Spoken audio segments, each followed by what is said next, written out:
Salut à tous et bienvenue sur la chaîne de la Wax Room. Je suis content de vous retrouver pour un nouveau débrief sur la Coupe du Monde de Cervinia. Mais attendez. Ah ben voilà.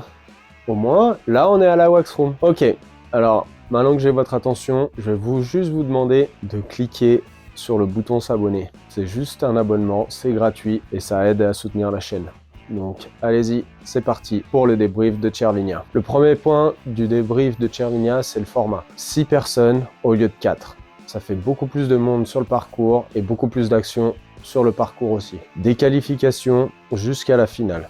Donc ce format à 6, ça faisait un moment qu'on l'avait pas vu sur la Coupe du Monde, mais Cervinia a décidé de repartir avec un format à 6. Il l'avait déjà essayé l'année dernière, mais le parcours n'était pas apprêté pour ça et le parcours n'était pas assez bien shapé pour être à 6 dans le parcours. Donc cette année, ils ont vu plus grand, plus large et c'était bon pour partir à 6. C'est extraordinaire, ça faisait un moment qu'on n'avait pas vu ça. Pour le podium des filles, c'est Sina, la Suissesse, qui gagne sa première Coupe du Monde et son premier podium en Coupe du Monde. En deuxième position, on retrouve Belle Brockhoff. Encore une fois, elle montre une marche de podium par une marche de podium. C'est extraordinaire le boulot qu'elle a fait avec toute sa nouvelle équipe. Bravo à Belle. Et la troisième place du podium, c'est Josie Baff.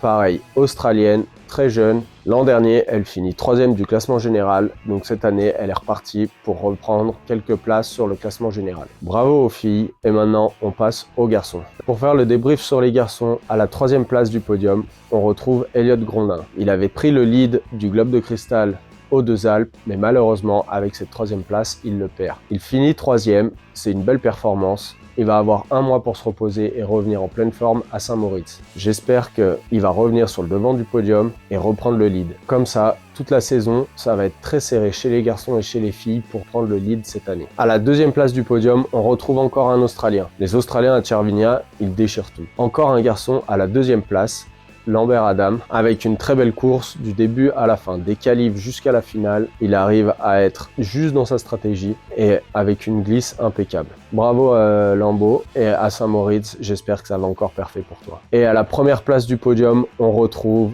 Alessandro Amerlet, l'Autrichien. Ça faisait un petit moment qu'il n'était pas remonté sur la plus haute marche du podium. Alessandro Amerlet, c'est 3 globes de cristal déjà. Alors, il reprend le lead à partir de Cervinia et jusqu'à Saint-Moritz, il le garde. À Saint-Moritz, tous les athlètes vont revenir en forme. Ça va être un très beau spectacle et ça va être le test event pour les championnats du monde en 2025. Dans cette grande finale à 6, on retrouve Aidan Cholet et Léo Leblé qui font une belle performance en finale, mais il manque un petit truc pour que ça perfe et que ça aille sur la boîte. Je m'en fais pas trop pour eux, ça va perfer dans l'hiver, donc continuez comme ça les gars, c'est super. Je voulais réagir aussi sur le cas de Thomas Julien. Il a fait un ride propre tout le long, il était détendu et il signe sa meilleure perf en Coupe du Monde. Une 12e place en Coupe du Monde à Cervinia, c'est super. Bravo à lui, j'espère que ça va continuer comme ça tout le long de la saison et qu'il va pouvoir enfin intégrer le groupe Coupe du Monde à la fin de la saison. Revenons un peu sur le team event qui a eu lieu le dimanche, le lendemain de l'individuel. Des conditions de neige parfaites, une météo parfaite, il faisait beau et chaud. Il y avait 16 équipes en lice. Donc comme je vous l'ai dit déjà dans la première vidéo, aux Deux Alpes, les garçons partent en premier et ensuite les filles partent avec la différence de temps à l'arrivée. Ceux qui arrivent sur le podium à la 3e place, c'est les Suisses, Calais Cloblet et Sina, qui avaient gagné l'individuel chez les filles. Ils arrivent 3e sur cette team event à Cervinia. Bravo à l'équipe de Suisse, bravo pour tout le week-end qu'ils ont fait et bravo au Tech bien sûr. À la 2e place du podium du team event, on retrouve Lohan Bozzolo et Chloé Trespeuch. Aux Deux Alpes, ils avaient déjà terminé 2e et là ils nous refont la même et ils prennent une 2e place. C'était magnifique, une belle stratégie de course, des boards qui glissent de folie, mais il manque un petit truc pour arriver sur la première marche du podium, mais on ne peut pas rivaliser à Cervinia contre les Italiens. Alors, ils sont chez eux. Mickey Mioli et Omar Visentin sont devant de tout le long. Une belle stratégie et ils sont à domicile. Bravo à eux pour leur victoire sur ce team event. Une équipe qu'on voit pas souvent aussi, c'est l'équipe de Chine. Ils n'ont pas beaucoup d'athlètes, mais pour ce team event, ils ont réussi à mettre une équipe. Et ils sont arrivés en petite finale. Donc ils finissent peut-être dernier, mais c'est une belle performance pour eux. Bravo à eux et j'espère qu'on va les revoir dans la saison parce que ça promet et ça fait toujours une équipe en plus à découvrir. Bravo à l'équipe de la Chine. Et oui, et j'allais oublier, si tu as envie de revoir la course en intégralité de l'individuel, je te mets le lien YouTube dans la description. Et par contre, je te donne un conseil, si tu es en France ou en Italie ou quelque part, ça va pas forcément marcher. Donc, prends un VPN gratuit, tu te localises au Canada et là, c'est sûr que ça marche. Moi, j'ai fait comme ça pour regarder la course et ça marche très très bien.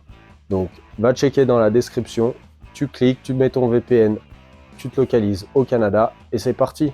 Donc, petit point sur les résultats des Français quand même. Donc, pour les filles, comme je vous ai dit avant, on retrouve Chloé Trespeuch à la 6e place de la grande finale. On retrouve Léa Casta à la 7e place, Zoé Colombier à la 11e place et Manon Petit-Lenoir à la 12e place. On retrouve Félicie Lech à la 20e place et Camille Poula à la 33e place. Bravo à toutes les filles de l'équipe de France. On se revoit à Saint-Moritz et j'espère que ça va encore cartonner une nouvelle fois sur cette Coupe du Monde. En ce qui concerne les garçons, petit récapitulatif. En finale, on retrouve Léo Lebléjac et Aidan Cholet, respectivement à la 5e et 6e place. Dans la petite finale, on retrouve Lohan Bozzolo à la 10e place et comme je vous ai dit avant, à la 12e place, Thomas Julien qui signe sa meilleure perf en Coupe du Monde. À la 24e place, on retrouve Benjamin Gattaz. À la 25e place, on retrouve Merlin Surget. À la 37e place, on retrouve Titouan Cotret. Et à la 45e place, on retrouve Achille Leleu. Malheureusement, certains garçons de l'équipe de France n'ont pas pu passer le tour des qualifs, comme Quentin Sodega à la 49e place et comme Guillaume Herpin à la 52e place. Chervinia, c'est fini. Le premier bloc de la Coupe du Monde, c'est terminé. Maintenant, tous les athlètes rentrent à la maison et sont repartis pour s'entraîner ou pour se reposer et passer les fêtes de fin d'année en famille et entre amis. Pour ma part, je repars à partir du mois de janvier en Corée pour les Jeux Olympiques de la jeunesse, où j'essaierai de vous faire un vlog là-bas. Mais en attendant, n'oubliez pas de vous abonner à la chaîne, de mettre un like, et on se retrouve mercredi prochain, 18 h, pour une nouvelle vidéo. Allez, ciao!